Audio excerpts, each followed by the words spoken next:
Hello again, and welcome back to year 4 of the Religious Education Initiative. This is week 29, day 1. We're continuing our way through the book of 1 Kingdoms or 1 Samuel. So last time we saw David spare Saul's life once more, and then we saw David go to take refuge among the Philistines.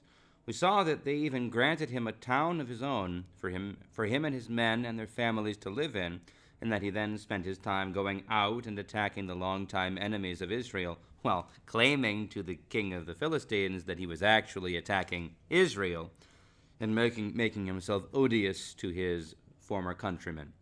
Now, all of this is somewhat ambiguous to us. It may be that David is making an error in faith, like Abraham, seeking refuge in Egypt rather than trusting in God. Or it might be that David is using this sojourn among the Philistines as an opportunity to continue to function as the actual king of Israel, at least doing the things that the king does, continuing the destruction of pagan peoples who remained in the promised land after Joshua's death, and defending the people of Israel against raids from desert peoples. The fact that he keeps the booty from these attacks instead of treating it as holy to the Lord and destroying it all indicates he is in fact lapsing from faithfulness, but I'm not entirely clear on this point. It may be some of both. Strange to say. Anyway, this is chapter 28. In those days, the Philistines gathered their forces for war to fight against Israel. Achish said to David, "You know, of course, that you and your men are to go out with me in the army." David said to Achish, "Very well, then you shall know what your servant can do." Achish said to David, "Very well, I will make you my bodyguard for life." Now Samuel had died, and all Israel had mourned for him and buried him in Ramah, his own city. Saul had expelled the mediums and the wizards from the land. The Philistines assembled, and they came and encamped at Shunem. Saul gathered all Israel, and they encamped at Gilboa. When Saul saw the army of the Philistines, he was afraid, and his heart trembled greatly. When Saul inquired of the Lord did not answer him, not by dreams or by Urim or by prophets. Then Saul said to his servants, "Seek out for me a woman who is a medium, so that I may go to her and inquire of her." His servants said to him, "There is a medium at Endor." So Saul disguised himself and put on other clothes and went there, he and 2 men with him. They came to the woman by night, and he said, "Consult a spirit for me, and bring up for me the one whom I name to you." The woman said to him, "Surely you know what Saul has done, how he has cut off the mediums and the wizards from the land. Why then are you laying a snare for my life to bring about my death?" But Saul swore to her by the Lord, "As the Lord lives, no punishment shall come upon you for this thing." Then the woman said, "Whom shall I bring up for you?" He answered, "Bring up Samuel for me." When the woman saw Samuel, she cried out with a loud voice, and the woman said to Saul, "Why have you deceived me? You are Saul." The king said to her, "Have no fear. What do you see?" The woman said to Saul, "I see a divine being coming up out of the ground." He said to her, "What is his appearance?" She said, "An old man is coming up. He is wrapped in a robe." So Paul knew that it was Samuel, and he bowed with his face to the ground and did obeisance. Then Samuel said to Saul, "Why have you disturbed me by bringing me up?" Saul answered, "I am in great distress, for the Philistines are warring against me, and God has turned away from me and answers me no more, either by prophets or by dreams. So I have summoned you to tell me what I should do." Samuel said, "Why then do you ask me, since the Lord has turned from you and become your enemy? The Lord has done to you just as he spoke by me, for the Lord has torn the kingdom out of your hand and given it to your neighbor, David. Because you did not obey the voice of the Lord and did not carry out his fierce wrath against Amalek, therefore the Lord has done this thing to you today. Moreover, the Lord will give Israel along with you into the hands of the Philistines, and tomorrow you and your sons shall be with me. The Lord will also give the army of Israel into the hands of the Philistines." Immediately Saul fell full length on the ground, filled with fear because of the words of Samuel, and there was no strength in him, for he had eaten nothing all day and all night. The woman came to Saul, and when she saw that he was terrified, she said to him, Your servant has listened to you. I have taken my life in my hand and have listened to what you have said to me. Now therefore you also listen to your servant. Let me set a morsel of bread before you. Eat, that you may have strength when you go on your way. He refused and said, I will not eat. But his servants, together with the woman, urged him, and he listened to their words. So he got up from the ground and sat on the bed. Now the woman had a fatted calf in the house. She quickly slaughtered it, and she took flour, kneaded it, and baked unleavened cakes. She put them before Saul and his servants, and they ate. Then they rose and went away that night.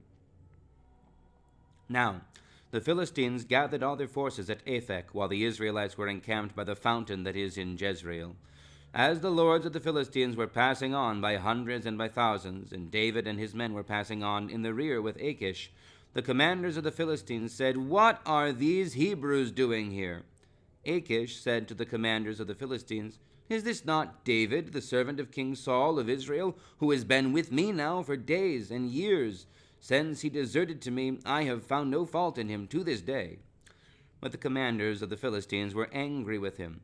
And the commanders of the Philistines said to him, Send the man back, so that he may return to the place that you have assigned to him. He shall not go down with us to battle, or else he may become an adversary to us in the battle. For how could this fellow reconcile himself to his Lord? Would it not be with the heads of the men here? Is this not David, of whom they sing to one another in dances? Saul has killed his thousands, and David his 10,000s. Then Achish called David and said to him, As the Lord lives, you have been honest, and to me it seems right that you should march out and in with me in the campaign, for I have found nothing wrong in you from the day of your coming to me until today. Nevertheless, the lords do not approve of you. So go back now and go peaceably. Do nothing to displease the lords of the Philistines. David said to Achish, But what have I done? What have you found in your servant from the day I entered your service until now, that I should not go and fight against the enemies of my lord the king?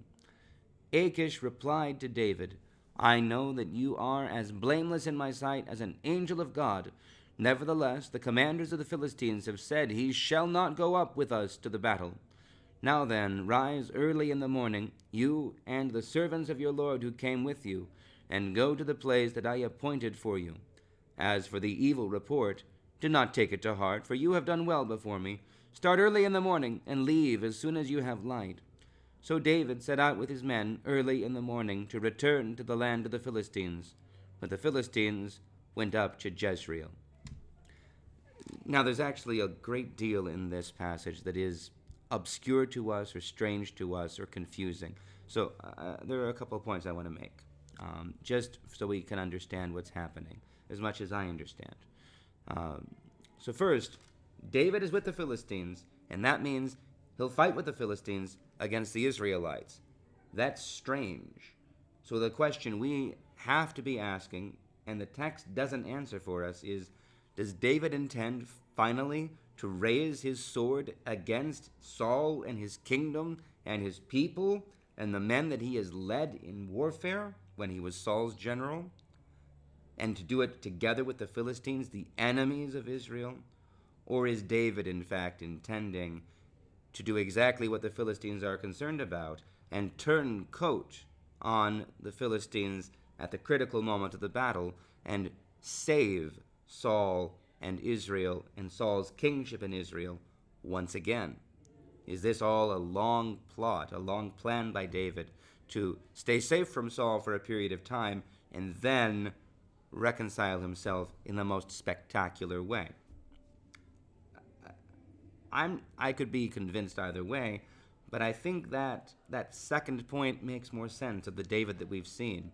If he wouldn't raise his hand against Saul in the cave, in secret, when no one would blame him, how is he now going to do it in broad daylight, and not just against Saul, but against all of his own people?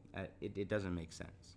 So, but that maybe that question sets for us the frame of the rest of this, because Samuel is dead, it says in verse 3.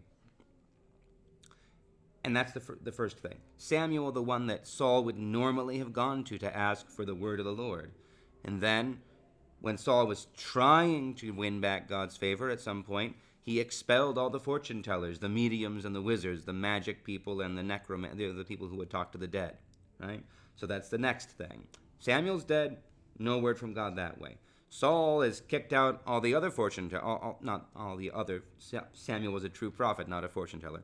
So the prophet is dead, the fortune tellers and necromancers have been expelled, and the Philistines are coming, and Saul is in a crisis, and Saul is afraid, and he asks the Lord by whoever's there and doesn't get an answer. He asks by the priests with the Urim, which is what they use to cast lots, and there's no answer. He asks whatever other prophets are there, and no answer.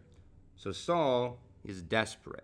That's what all of this is telling us. And it goes through narrowing, the walls are closing in on Saul. The Philistines are coming, and he has no way to see, am I going to win or not? So he tries to find a necromancer, a medium, someone to call up the dead. Okay. So he finds one. He goes in secret. He promises that she'll be okay. She says, okay. She calls up Samuel. Now, this is what one of the commentaries that I read says, and it's important. Mediums, necromancers, what they normally would do is they would ask who they're supposed to be calling up, and then by whatever chirps or hisses or, random sounds that the spirit was supposedly making, they would then interpret that. So the medium isn't expecting to see a ghost, to see a form, much less to see the exact person that they were asked for. So this is why when Samuel actually shows up visible, the woman says, there's only one person that God would have sent Samuel in truth for. Not just a trick of mine, but the reality. This must be Saul the king, and why she falls and asks for mercy, right? So Samuel then just repeats what he's always said. But remember, this isn't just... Saul had many opportunities. We have to remember that. Saul was given mercy even after he was rejected. Saul could have received David into his household and been saved from the demons and been saved from the Philistines and lived to a ripe old age in his kingdom with David never lifting a finger against him. All of this evil, this fulfillment, is Saul's doing. And when Samuel says this to him, it is an indictment of every decision Saul has made. The walls are indeed closing in on Saul, and it's his own work, every single bit of it, right? And his sons will be dead, not because they have sinned, but because they cannot live, and Saul, if they live, then Saul is not condemned, is not judged. So Jonathan will be okay. Jonathan will go to the Lord. But anyway, so I think that's what's happening. So Saul knows that doom has come. But David is still, I'm suggesting, planning to go with the Philistines and turn coat and save the battle at the last minute. And what prevents them? What prevents that? The Philistines themselves. Or rather, we may see, despite David's clear and full intent to, well, maybe not clear, we're guessing, we're inferring here, but he's prevented not by his own unwillingness to go to the battle, but by the Philistines driving him away, right?